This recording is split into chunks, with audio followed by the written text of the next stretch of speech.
Okay, I'll just do a quick demonstration of how this works. We switched this destination 1 to the pitch of VCO 1. So I'm going to select that, and right now you can tell by listening that there's no modulation, but if we turn it up, this is the amount knob.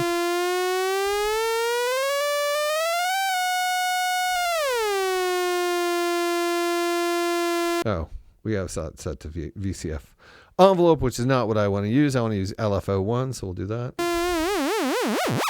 So now we can hear the LFO1, and we can actually see it is modulating the frequency of oscillator 1. If we turn up oscillator 2, you'll notice that it is not modulated.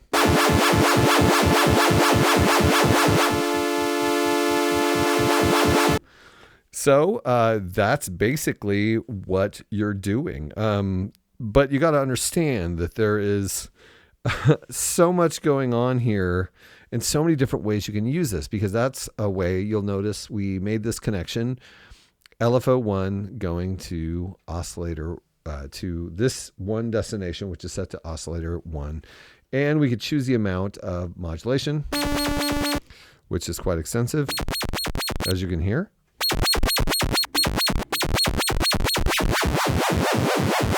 We can also do it in negative.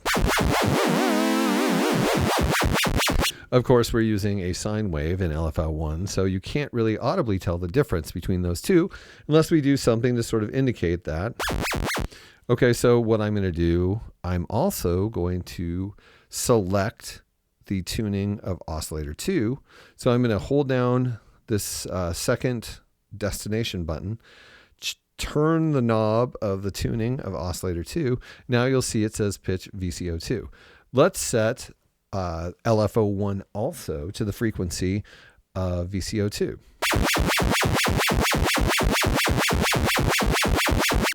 Let's hear VCO2, it's important.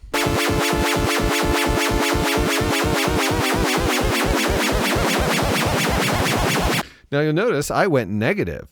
So you can hear that VCO2 is not being modulated in the same way that VCO1 is, so thereby demonstrating that negative modulation in a sine wave makes a difference. Now, if I were to turn it into the positive, where VCO1's frequency is being modulated, you can hear it start sounding like the modulation of VCO1. Anyway, that seems like a weird demonstration to make, but it just shows you that even one modulation source applied differently to modulation destinations will give you something really different. Now, that's only one modulation source and 2 different destinations. If we wanted to just fill this up, it could be this easy. I'm going to hold down 3 and have it affect the disto on the ladder filter. And then 4 and have it affect the noise color. And 5, have that affect series or parallel in the filters in general. And 6, the pulse width of oscillator 1. 7, the attack of the VCF envelope. And 8, how about the rate of LFO2? Okay, so that's how easy this is. I've just filled up all of this bank of modulation destinations with various destinations. Now, if we were like, okay, we need more, we just go to page 2 and you've got 8 more. And of course, if at any point you want to apply those, you would just like choose a modulation source and connect it. Let's say 6 is VCO1's pulse width. Let's say velocity changes that to this degree. All I did was make the connection, turn the amount. So, yeah, it's frustrating. And I know a lot of you are watching this and going, so you've played the synthesizer one time in this whole video and it was to make an awful noise. You're a bad person, Mark. You're talking too much. But really, this isn't about sound. It's about the way that functionality works. And I could demonstrate for you what it would sound like if an LFO modulated a filter, or if the aftertouch affected the attack. I could definitely do those things, but I have a sense that you already know what that sounds like if you're watching, if you've come this far. And again, what good would it do to demonstrate 3 or 4 sounds when there's an infinite amount of ways that this can be directed over to the effects and having velocity control, the delay length. And I mean, there's just such an infinite amount. I want to show all of them because they're all really cool outcomes. You can have like modulating the stereo function and yeah. So that is an overview of how the mod section works. There are some things you'll want to know though. Keep in mind that if you wanted to fill this thing up, let's say that you wanted every single one of these modulation sources to affect the pitch of VCO1 to varying degrees, you could totally do it. You have the right and the ability to just go down the line and just have everything control it to whatever degree you want. It's a little bit crazy. So you could fill this thing up infinitely with all of these modulations, and you could do that for each of the destinations on all of the different pages of destinations. That's not as crazy as I thought it would be. Anyway, so keep that in mind. You can have multiple sources going to a single destination, or single sources going to multiple destinations.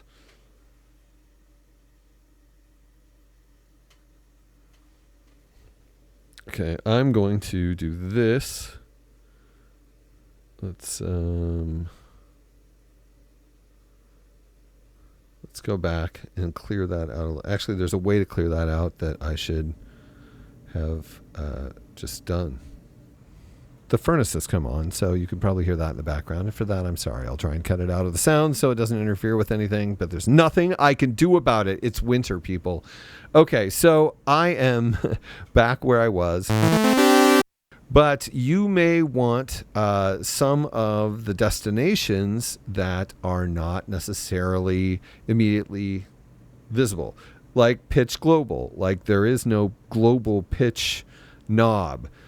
So to access those sets of things, let's go to 4, which is empty. You just hold down the destination and then turn this knob to choose. So we could choose a VCA, the amps for the LFOs, which makes it really easy for you to control the amounts of LFOs over time. The pitch global, the panning of the various filters, which is really cool. We'll talk about that when we get to stereo. You can put filters on various sides and modulate their placement in the stereo field. Voice pan, vibrato depth as far as the vibrato of the wheel. Vibrato speed, which is obviously an LFO somewhere in this for the wheel. That's where it makes its appearance. So if you want to access destinations that are not represented in hardware knobs, that's how you get to them. If you want to delete a destination, you just hold the preset left button and press the destination button. Like if we want to get rid of vibrato speed, just do this, and then it's empty. That takes care of that.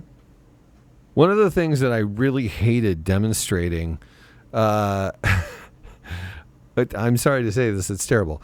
One of the things I hated demonstrating the Matrix Brute because it just blows my mind. My brain is just not capable of grasping the immensity of this concept. Okay, so LFO1, I'm going to use it to modulate the global pitch once again.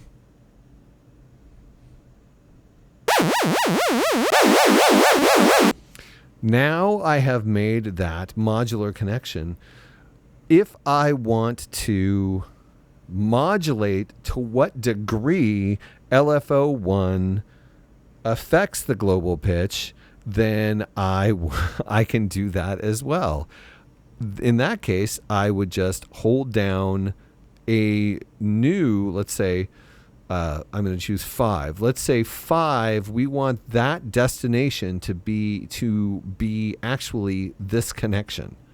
So basically, whatever modulation source we connect to destination 5 will be modulating the degree to which LFO1 modulates the frequency, the global pitch. Okay, so all you do to do that is hold down 5 and then choose the button. Now it says amount 1D1, and this is D1. So that's the button LFO1 modulating. The global pitch is 1D1. So there you go. If we wanted to do it, let's do something weird like, what would be a good thing to, I guess we could use the VCF envelope. Let's make it into something, and then we'll make that connection, and let's hear what happens.